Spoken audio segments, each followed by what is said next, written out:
Welcome back to This Was Supposed to Be Easy, your go-to podcast for connection, joy, and a good dose of laughter. Hosted by two friends who've seen enough of life to know that it's never as simple as it sounds or looks. Each conversation celebrates the diverse journeys we travel, the moments of bravery, the strength we didn't know we had, and the joy we find along the way. Because let's be honest, life is full of things that were supposed to be easy, but turned out to be harder. And definitely funnier than we thought. This is Amy. And this is Cheryl. And if it were easy, we wouldn't be here.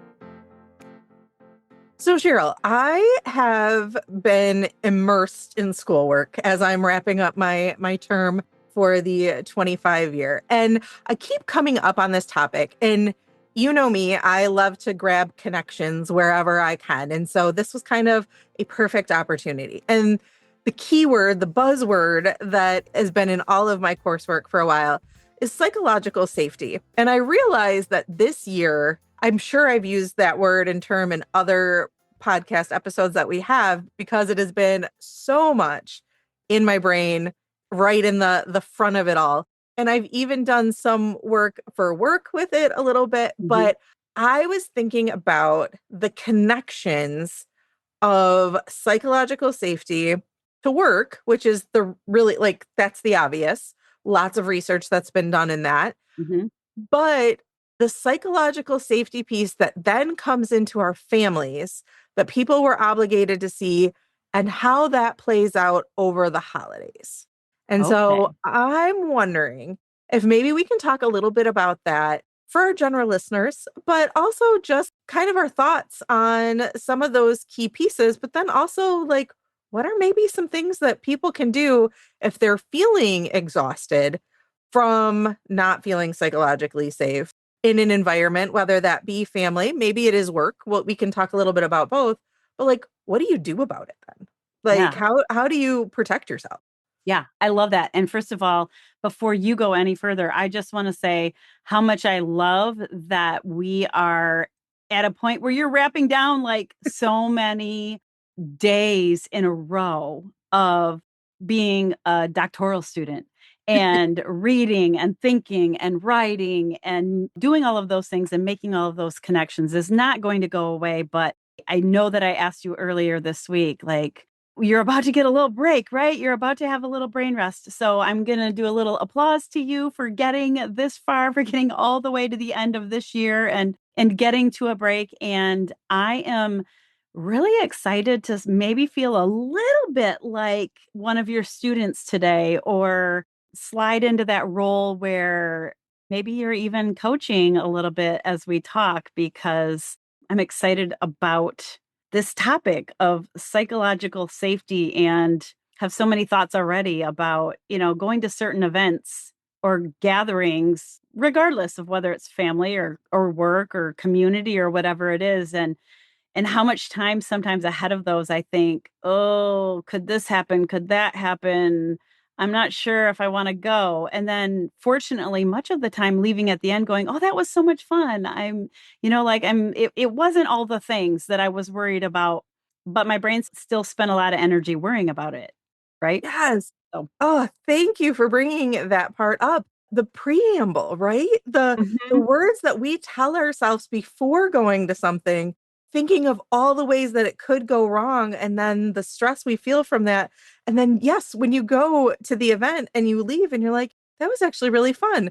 No one talked about this. This was great. Like, I had a really enjoyable time. And then, too bad I didn't ruin it ahead of time by worrying it about it. Yes, exactly. Well, and I do want to, because this kind of ties into psychological safety, I wonder to put it here or if I should put it in later. But you know what? I'm going to drop it here because otherwise I just make it weird.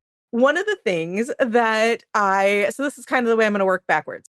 I point over here as our listeners can't see me. And your background's blurred, so I really can't. And my background's blurred, so you can't either. But for anyone that has listened to our mid-year review that we recorded way, well, we're going into bingo cards. Is that what we're going to bingo cards? Okay. One of the squares on my bingo card says, have a successful first year in my PhD. And so I feel like based off of our conversations here that I can mark that, I can check that You off. can. I give you permission. Yay, thank you. Now, here is the thing, though, of us working backwards with psychological safety. Okay, in full transparency, I just spent the last 20 minutes trying to remember a key concept that I could not remember. And Cheryl was like, let's just start recording and it'll probably pop up. And it did. So Oh, yay. here's how it's tying in. So, when I think about psychological safety, there's really three people that I want to reference in kind of today's episode. First one, Amy Edmondson. She is the guru of psychological safety. We'll talk more about it. And we'll also talk really about what psychological safety is. Oh, good. Second person, Brené Brown. We all love Brené. We mention her in many podcasts. She has her new book out, Strong Ground, all of those types of things. She talks a lot about trust. We can't talk about psychological safety when we don't talk about trust. Now, the third one, though, is Simon Sinek. All of our listeners know we love a good Simon Sinek quote, podcast, episode, all of those. But he talks about that when you have trust set up, trust isn't only about going to someone when something's bad and wanting, "Oh, I had the worst day ever." But really, it comes to who can you go to when something is really good? And Ooh. it's who do you feel safe enough to say, you know what, I had a really good year in my PhD program. It was hard. I struggled at times. I had all of these things going on, but you know what? I showed up to every class as the best version of myself that I could. Did I do everything perfect? Absolutely not. Do I want to improve myself next year? But like, I wouldn't have been able to put in or do it any differently and not have that person be like, oh, well, must be nice. Aren't you special? And so I was thinking about like the people that I have in my life, and it's an interesting curated group of Mm-hmm. who I feel psychologically safe enough to not only say when something's going wrong, but to show up to when something is going really right. And so Oh, I Amy, do this is want to so say, good. oh, good. I do want to say to you also, thank you for being one of those people that I can show up to and say when things are going right. And I know I get that clap and that happiness. So thank you for that as we are ending up our year and thinking about these things. But that is something we don't often think about, right? Yeah. Oh, yeah. Yeah. You're making me think so much right now. Yes. Yeah. Like I want to celebrate, but who can I do that with? Who can I safely do that with? And I bet if you really thought about it, it's probably a smaller group of people that you can show up and celebrate with when things are going well than when things are going wrong. 100%. And so I too, in the very early stages of this episode, I'm going to throw out a challenge to people that we kind of say, even though we usually save our challenges for the end, but just because it is poignant here, think about how you show up for other people. Are you the person that people show up to with their celebrations? And then also, who in your life are the people that you know that if you show up with the good news, the win, the hey, the promotion at work, you got your dream trip coming up, you are going to, you did something big and it's awesome that they would celebrate right along with you instead of being like, oh, well, must be nice. I want that for me too. But Hmm. it's not met with jealousy. It's met with equal amount, if not more excitement. Oh, Amy, I think we can end the episode right now. No, I'm just kidding. But thank you for offering that personal challenge right up front because I think it sort of gives us a lens for the rest of the conversation, right? We might be thinking about our experiences with others, but now I will also have that lens of, am I the person that I want to be also for others? It's not just about where do I feel safe, but am I the safe person? That's so valuable to reflect on and question and answer for ourselves, whether it's an answer we like or an answer we don't like. Because if it's an answer we don't like, it's also a how can I grow? Well, and I mean, I think that's I often say that like my goal is in every conversation I have, especially with the podcast and things like that. One of the whole reasons I wanted to start it was to make people think in a way Mhm. that maybe they didn't think before they heard the thing. And I Right. think that's kind of it goes right along with that of, yeah, how do I think about that? Because that's been something that I've been thinking about a lot over the last few Yeah. months. Yeah, we want you all. I'm talking to everyone listening. We want you all to be our friends that are riding along in the car with us, which was a little bit dicey last night on the way to one of the shows because it's really winter weather now. We want you to ride along in the car with us, but as you do, those conversations are always challenging us to be curious and to think and to further our own growth of being our best selves and offering our best selves. That's what we want for ourselves. That's what we want for the people we're hanging out with, which is you all. Yeah. So let's go ahead. Like I said, the ending point in this came first. So let's go back to Yeah, that middle. tell us what psychological safety is, how you define it. Well, I can't say my own true version of definition without pulling into some work from Amy Edmondson, Sure. just because it is so important. And her work really defines it as psychological safety is the feeling safe to take interpersonal risks. So, like in the easiest, most basic sense of, and I like to play in that as well of to feel psychologically safe, can you show up to a conversation and not agree with something and feel safe enough? So yeah, as I'm defining it, I'm going to define it through a couple of examples of Sure. how it might look. Can you pull up into a conversation or show up to a conversation and say, hey, I understand how you're thinking about that, but I might be thinking about it a little bit differently. Or my experience was different. And I think is equally important to hear. Mm-hmm. And there are times that I have certainly not felt like I could do that in a conversation. And Mm-hmm. so I think it's really special when you can. I think the other thing is thinking about when you share a conversation, are you met with, or maybe you share part of a conversation, are you met with eye rolls and exasperated sighs or, okay, key piece, sarcasm. I despise sarcasm in that sense because to me, one of the biggest killers of psychological safety is sarcasm because, under every witty, sarcastic comment, there's a little bit of truth and a slight sucker punch. Yeah, like a little stab. Yeah, Mm-hmm. let's just like a little. I've talked about Dr. Shireen McHenry's work as someone that I value a lot. She talks about them being gator bites. And sometimes you have little gators that are just like just took a little nip out of your skin. But then there's big gators that come along and take just a big bite out of you and that big chomp. And so when you have those little people making sarcastic comments, and now some people are going to be like, but Amy, that's how I communicate. And that's how like I show somebody that I love them. And we have that back and forth. You have that back and forth because you have the other key component that I talk about with Brené Brown, which is trust. You Uh-huh. can trust then that person is matching you because you have the back and forth. But when you enter a conversation with sarcasm without trust, that person then is left wondering, was that aimed at me? Ooh, I don't like the way that felt. Yeah. And when we talk about psychological safety, it means when the conversation is over, you're not left wondering about the negative feelings that might be coming up Mm-hmm. because you're not left with negative feelings. You're left with, I felt heard. I felt valued. I felt like I had something to offer that conversation. I feel like other people recognize what I did. I'm not leaving wishing I was different in that conversation. And I think that is what we need to have for psychological safety. Now, in work, that looks like you're attending a meeting and you're able to like, hey, you know what? Again, I'm thinking about this a little bit differently. I'm wondering if we might investigate this part of the conversation.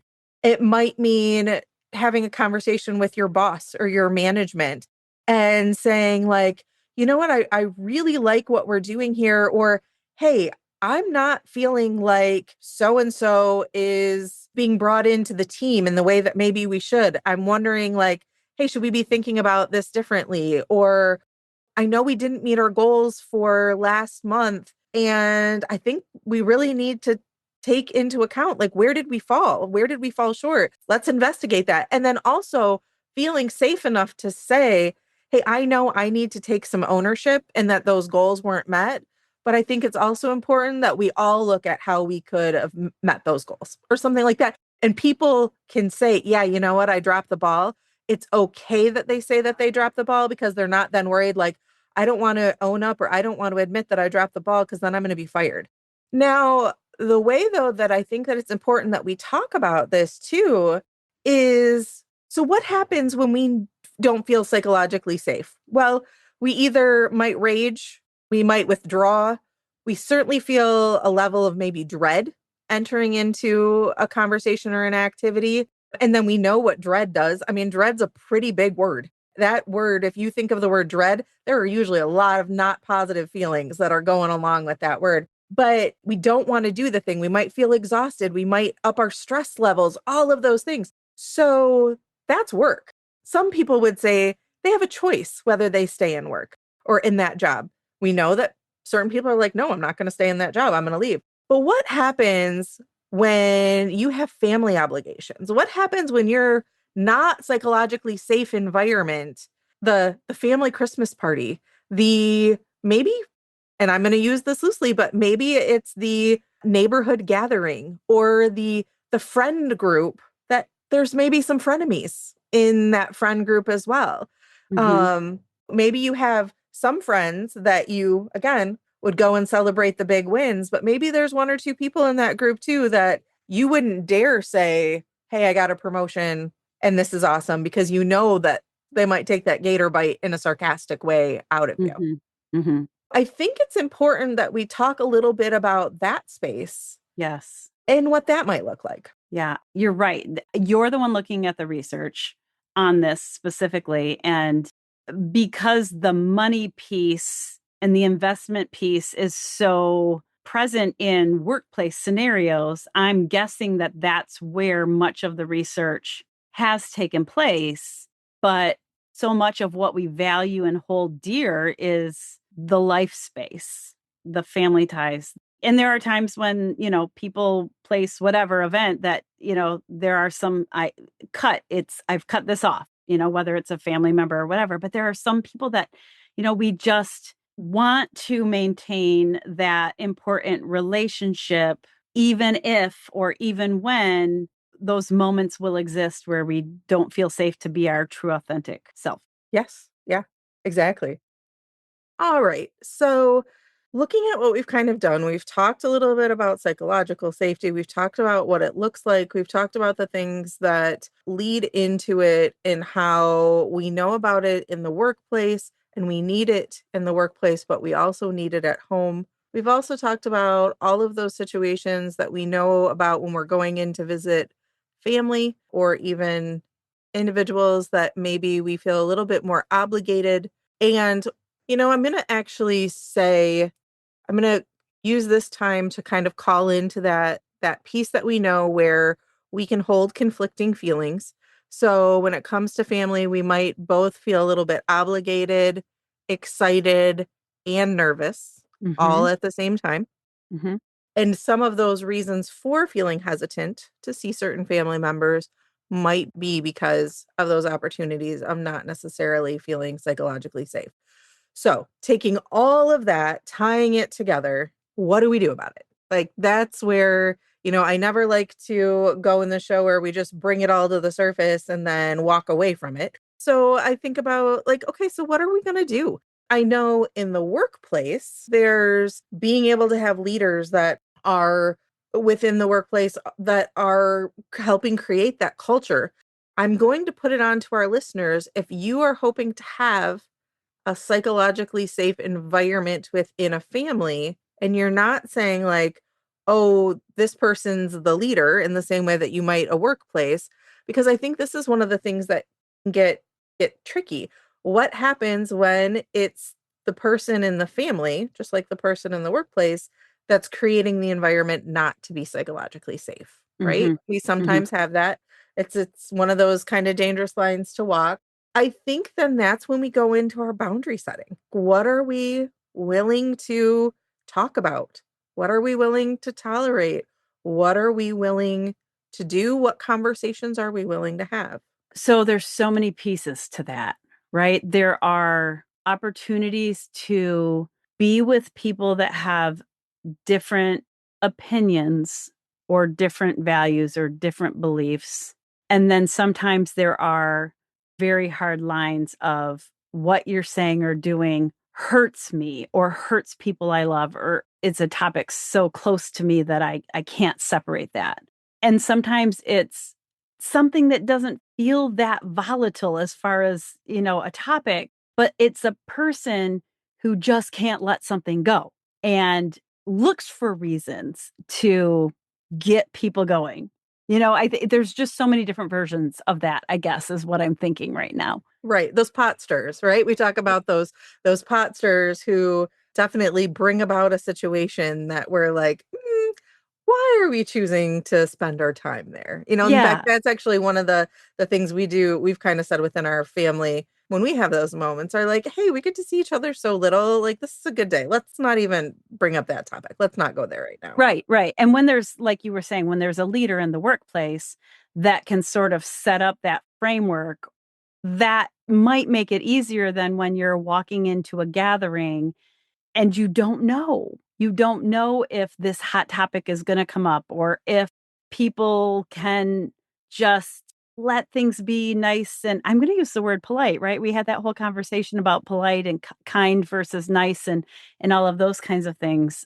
Sometimes you just go into an event with people that you see not all the time, and you just hope there's enough of the niceness that it doesn't become a hot topic situation or psychologically unsafe, I guess.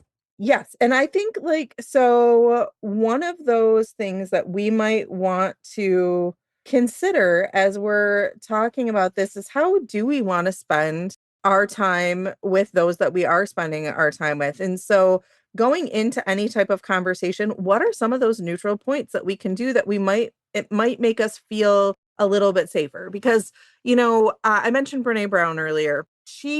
I think it was in her interview with the Diary of a CEO. And they were talking about trust. And I know she talks about trust quite a bit throughout all of her work, but they were talking about the jar, like the trust jar. And it's these little tiny kind of almost pebble type marbles of trust that really is what builds it up. And even John Gottman, he has a 5-to-1 ratio that he talks about. And that's that the research suggests that a healthy team culture, and so that's healthy team, healthy family, has 5 positive interactions for every 1 corrective piece of feedback. I'm going Mhm. to transition that kind of work jargon to the idea of your family. So if you have one kind of wound, one opportunity where there's a level of mistrust that's given, that means that it takes 5 small instances of trust to kind of counteract and make that person feel trusted again. Well, here's what happens a lot of the time. So some of that then becomes the situation with how much time do you spend with that person? So if you're talking about a family event where you only see somebody once, twice a year, Mhm. and let's say their words bring about 2 situations in a family visit.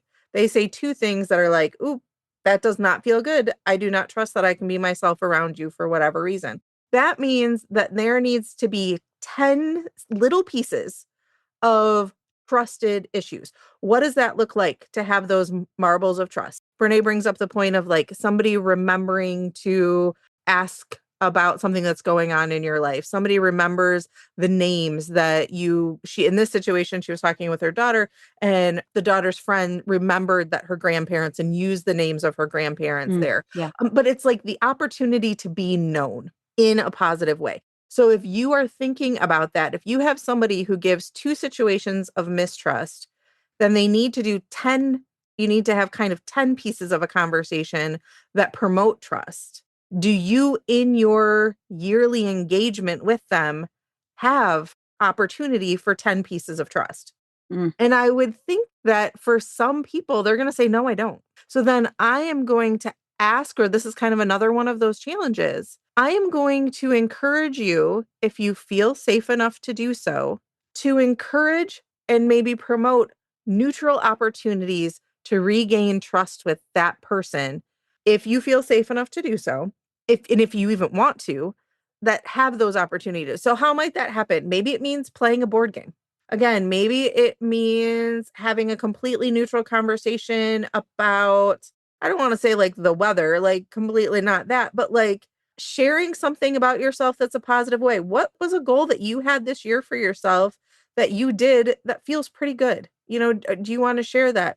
Do you then want to make it? Here's another thing that I think, as I kind of stutter over my words, but I think is so important because my brain's racing with it, is what information do you want to know about that other person? We as people kind of like to talk about ourselves. It's that type of thing. And when we're asked questions in a positive way, that's an opportunity to do so. So if you don't feel maybe that you can share information, what information, neutral, like I'm not asking you again to go into like those hot button topics of money, religion, and politics. Like we're not saying there, like, but like, what goal did that person set up for the year that they actually Mhm. got to do? What's something that they hope to do in the upcoming year? How have they been spending their time? What was something that they were excited and want to reflect on for the past year? Mhm. Do you have any kind of questions that are your go-to questions for people that might be a little that ride that line of like, I don't know how this conversation's gonna go? You are the question asker, I know. Amy. I love a good question. I am the person who literally is always thinking, what 10 questions can I gather and keep in my back pocket so that I can feel more comfortable in those one on one conversations? And so, because you asked me, I will not be able to think of any questions off the top of my head. Fair. So if you are a listener and you're like, I definitely relate more to Cheryl in this conversation than Amy, know that there are many options to help generate those questions.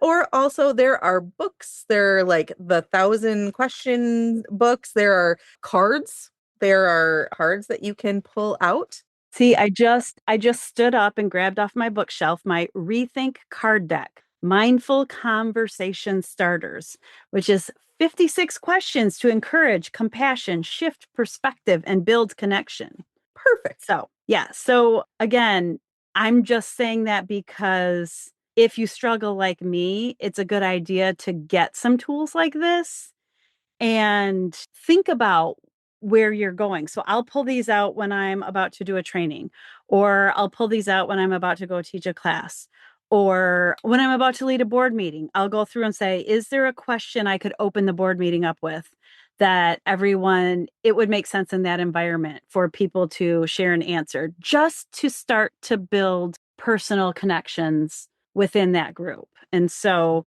Cheryl, without a question that I could even share as an example, will follow what you just said, just, with get yourself some tools. Yeah. Yep. Because I'll throw this in there. I am always hyper aware of the emotional climate and how people feel, to the point where if I'm at my own house and I'm hosting and there's some people over, even if my husband says something that I would want to just spark right back at him, you know what I mean? Mhm. Like, ugh, but I won't do it because I don't want other people to feel uncomfortable. Yes. Right. And so I think about that a lot. And I think about how that fits inside of the group setting and not knowing what the climate might be like or what the topics might be like. And just go with me for a second here. Okay. Mhm. So I'm thinking of a gathering, a pretty impromptu gathering that I went to this summer. And it was sort of a scenario where I was meeting up with my family, but it was also this bigger other family that the two groups have been friends for long, long, long time. And I was asked a question, a very neutral question, while we're sitting around at picnic tables at a park, and started to answer and realized that my answer was going to start leaning into politics. Mm. And I thought, I'm definitely in a setting where I either A, don't know the political beliefs of everyone here, and do know that there are some opposing or opposite political beliefs for some of the people here. And so while I was talking, my brain was backtracking to say, how do I shift this back out of that answer that is the kind of answer in maybe my close friend group would have been totally fine. if that makes sense. So I was trying to backtrack while words were coming out of my mouth to bring it back to maybe a safer sort of scenario in terms of the answer. And so I don't even know if I'm going in any of the directions you were thinking about, but I just all of a sudden, when I was thinking about questions and the people in the room, there's this peacekeeper role or this whatever stance that I feel like you can take to say, for the sake of being able to be in this room with people, I can keep my own ideas neutral, not ideas neutral, but my own words neutral. Does that make sense? It does. And Did it's I derail the train? no, you didn't. You didn't. I think too, one of the best ways to be able to do that is to be in a good place yourself. Mm, So, what that mhm. might look like, it might mean the morning before the event, you do a quick meditation. You do, you make sure you have a good breakfast. You make sure that Go you hangry. Don't get right, hangry. right. Don't go hangry. Hey, if you're a coffee drinker or a tea drinker, we've talked so much on the show of like the things that we do to kind of relax for those few minutes before we kind of get our day going. Do all of those things on that day.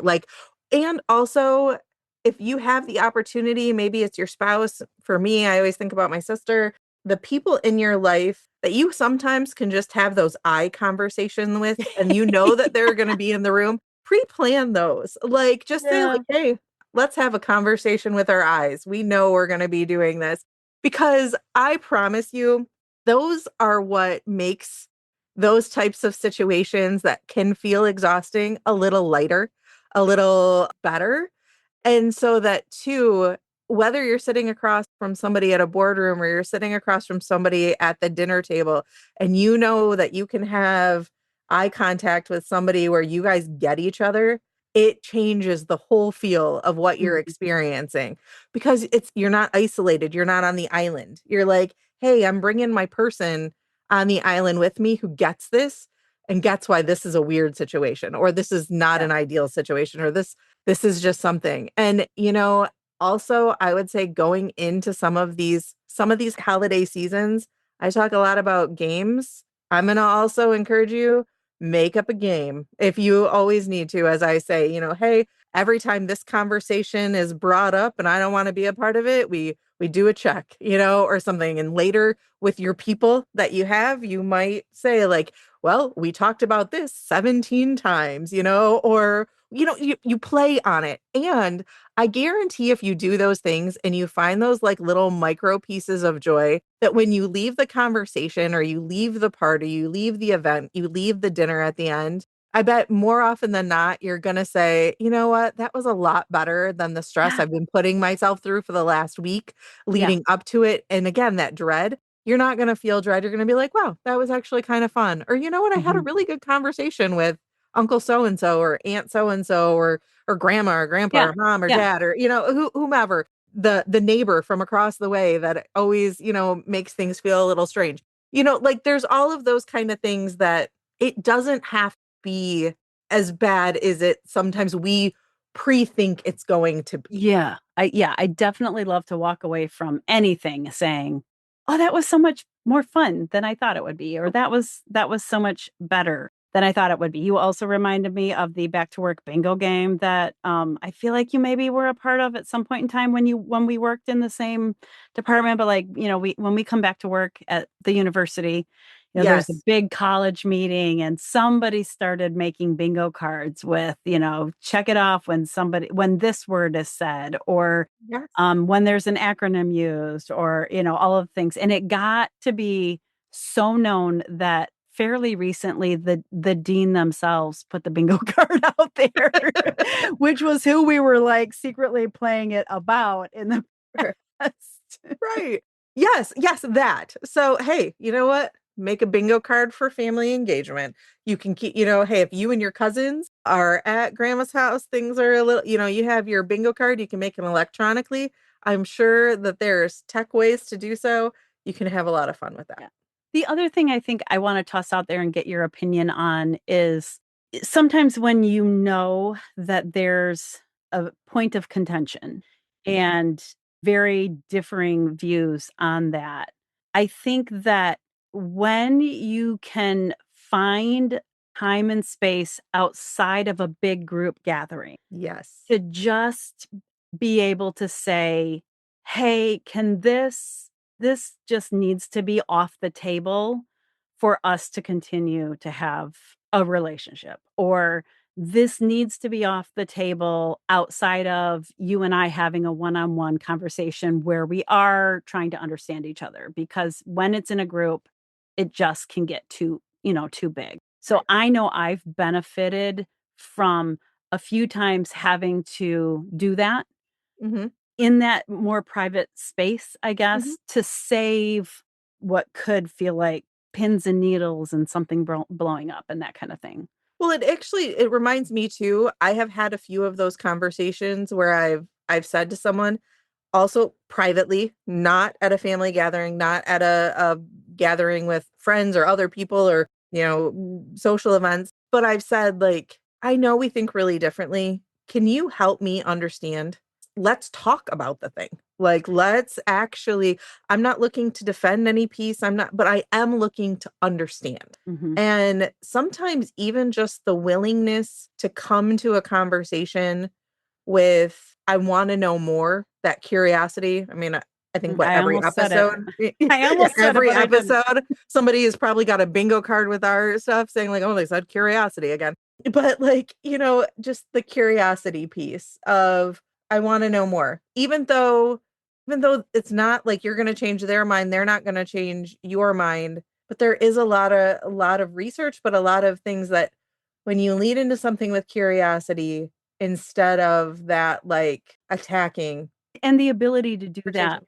one-on-one in private, right? Yeah. In a scenario where it could be a hot topic, I think then helps establish or at least open the door for that psychological safety in the group setting, family Yes. setting, friend setting, work setting, whatever it is.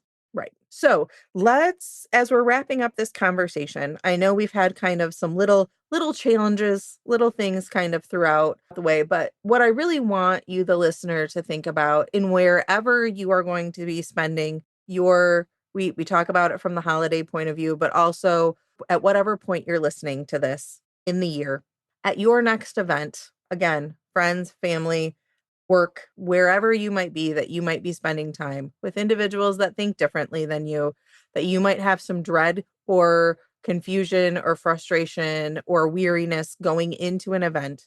We want you to think about what you can do to protect yourself, protect those around you, lean in with some questions of true curiosity in a way that is maybe a little bit more neutral, but also knowing too that you are the best knower of you and those that are around you. And also know that you don't need it from us and everything that we're saying. But if you really need to not be in that environment to be able to keep you safe or those around you safe, take that as well. But Yeah, it's know okay to that say, "No, thank you." absolutely. It is. And I feel like we just kind of have to say that here are all the things that you can do. But in the end, if you really know that this is not a good place for you or those that you love to be at, then take that too. And that's enough. That's enough. 100%. Thanks for tuning in to This Was Supposed to Be Easy. Remember, the best stories are the ones we live. Don't forget to like, subscribe, and keep the conversation going because life may not be easy, but listening in should be. Stay curious, stay connected, and keep wondering.